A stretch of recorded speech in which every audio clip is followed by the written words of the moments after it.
60 লাখ। 1 কোটি। প্রধান সাহেব, প্রধান সাহেব, আমার একটু উপকার করুন। আমার স্বামীর খুব শরীর খারাপ, তাই আমি বাধ্য হয়ে 1 বিঘা জমি বিক্রি করছি, কিন্তু কেউ ওই জমির সঠিক মূল্য দিতে চাইছে না, কারণ তারা সবাই আমার অসহায়তার সুযোগ নিচ্ছে। জমি বিক্রি করতে হবে না, কাল আপনার জমি নিলামি হবে। আজ এনার জমির নিলামি চলছে।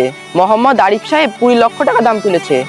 আপনাদের মধ্যে কেউ আছেন যে মোহাম্মদ আরিফ সাহেবের চেয়ে বেশিতে জমিটা কিনতে চান? 25 লাখ। 30 লাখ। 40 লাখ। 41 লাখ।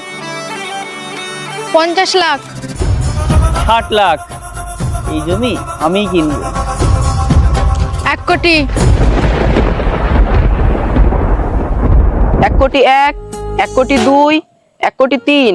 আজ থেকে এই জমির মালিক বেগম রেশমা রানী। মোবারক বেগম রেশমা রানী, আজকে আপনি জিতলেন। আপনার অনেক অনেক ধন্যবাদ মোহাম্মদ আরিফ সাহেব, আপনি সত্যিই অনেক বড় মনের মানুষ। না না, এটা তো আমার কর্তব্য।